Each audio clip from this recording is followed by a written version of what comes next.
Good morning, online English 12ers. I'm sorry I didn't make the video yesterday on Sunday like normal. I had some company come to visit me. And this time next week, I will be back at work. So I'm looking forward to actually being in the building. I know you don't have school on Monday, but we have an in-service. Okay, so this video is for you kids who are watching these every week. I've got you when it comes to Shakespeare.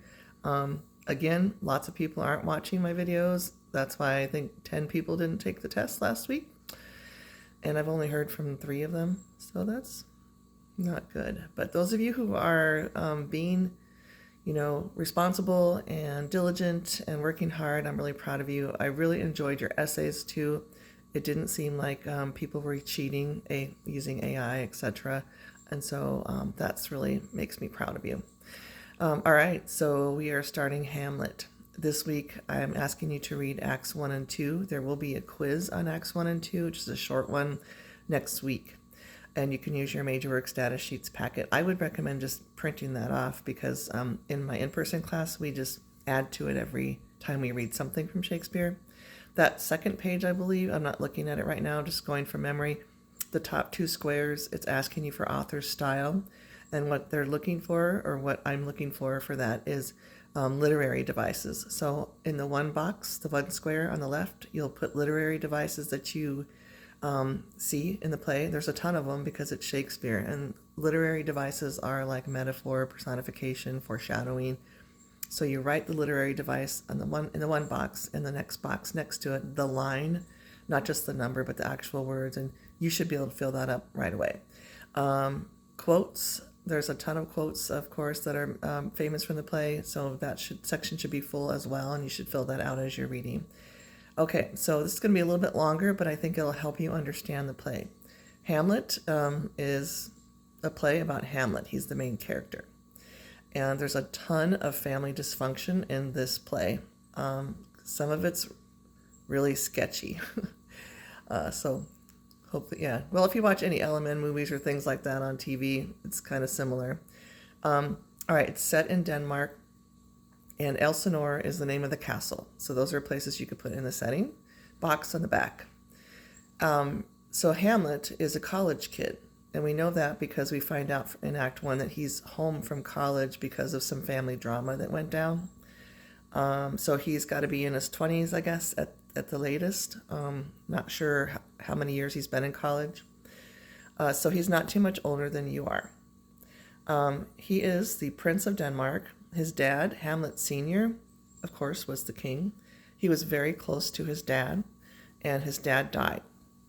And so obviously that's awful when your father dies. So he came home from college, and the story that people are being told is that his dad was taking a nap in the garden and got bit by a snake. And this obviously died from that. But that is not really what happened. But that's what everyone thinks, including all of the people of Denmark. So Hamlet's reeling from that. And then his mom, Gertrude, and his uncle, Claudius, they end up getting married about 2 months after his dad dies. And Hamlet is very upset about that. He does not like his uncle. He thinks his uncle is a piece of crap compared to his father. And on top of it, obviously, it seems like his mom and Claudius were probably sleeping together, having an affair, because that's very quick to get married. And so you're going to hear this throughout the whole play.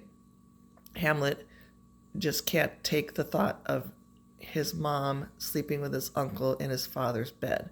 He calls it incestuous sheets. And he wigs out about that a ton of times throughout the play. Just even imagining that, it just makes him gross out. So he's very distraught at the beginning of the play. And he doesn't know at the beginning of the play that his dad really didn't die from a snake bite. All right, so that's the drama at the beginning. And he really doesn't get a chance to talk to his mom about all this stuff until later. And boy, oh boy, are they going to have a blowout. It's unbelievable, the stuff they say to each other. Well, he's going to say to her. All right, so that's happening. And meanwhile, Claudius has taken the throne. He's the new king, his uncle/dad.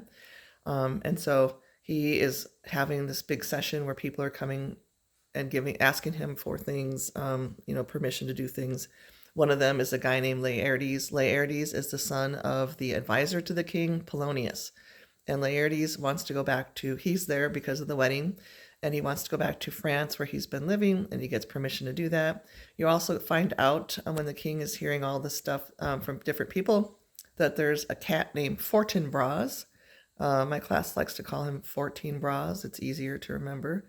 But he has been attacking the outskirts of Denmark here and there and causing problems.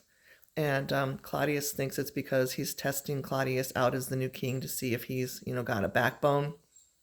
But Fortinbras, his father, was murdered by Hamlet Sr. back in the day. They had this big old showdown, and they had a wager. Basically, whoever wins, winner takes all. So Hamlet killed Fortinbras' dad and took all of his lands, properties, and that kid is pissed off. So he's probably around Hamlet's age, and he wants it back. He wants his dad's stuff, his inheritance back. And so he's a problem at the beginning of the play, and he'll come back into the play later, which is why you need to know who he is. And then he has a really important role at the end. All right, so that's happening. And then Hamlet's really good friend Horatio gets invited by these guys that are guards at night, have been seeing a ghost. And it looks exactly like Hamlet Sr. And he's dressed in armor. The ghost won't say anything. And so there's a whole bunch of dialogue in the beginning of the play about these guys being terrified of the ghost and trying to figure out what it means, what message is the ghost trying to send. And then they talk a lot about like other times in history when ghosts show up, especially if it's someone that was a king. It's always bad. And they talk about Julius Caesar and how everything was out of whack when he was killed. All right, so then they decide to tell Hamlet, hey, I think your dad's like strolling around here at midnight as a ghost. And so Hamlet goes and sees that it is his dad. And then his dad wants to talk to him alone, so he leaves. And at that point, his dad's ghost tells him that, I wasn't really, killed by a snake. It was your uncle. He put poison in my ear while I was sleeping, and I died. So he says, you need to avenge my murder. Okay. And then he says, don't hurt your mom, though, because yes, she was, she slept with your uncle, but she wasn't in on the murder. You have to assume, because he tells Hamlet that his mom will be punished by the guilt of, sleeping with her husband's brother. All right. And so then Hamlet all of a sudden is in a terrible place. He's a young college kid. He's not a soldier. He hasn't killed people. And now he's supposed to kill Claudius at some point. But then how? Because no one thinks the dad was murdered. They all think he died from a snake bite. So he has to figure out how to prove that Claudius was the murderer. And so on top of being upset about his dad being dead and his mom marrying his uncle, now he has this ghost telling him stuff. And then finally, he's not really sure if it's really his dad's ghost. Like, what if it's a demon trying to trick him into murdering Claudius? All right, so that's a lot of drama going on, and that's pretty much the first and second act, except for there's Ophelia. There's only two women in the play, his mom and Ophelia, his girlfriend, because in Shakespeare's time, women could not act. They were not allowed to act, so you'd have to find like younger boys but old enough to know the lines to do those parts. So Ophelia is the daughter of Polonius. So Polonius, the advisor, has two kids, Laertes, who went back to France, and Ophelia, his daughter. And Ophelia and Hamlet have something going on. They have the hots for each other. And but at the same time, Hamlet figures out that Ophelia is letting her dad spy on Hamlet through her. And so she's told, you know what, I don't want you to see Hamlet anymore. And so that's another problem Hamlet has is he realizes his girlfriend is maybe not as trustworthy as he thought. Okay, so I think those are the main things that you need to know. I know this was long, but it should help you out in reading the play. As you read the play, if you use the textbook, you can listen to it as well. Make sure you read all the footnotes because those really help explain things. And then let me know if you have any questions. All right, have a good week. Bye. Let's see, how do I stop this?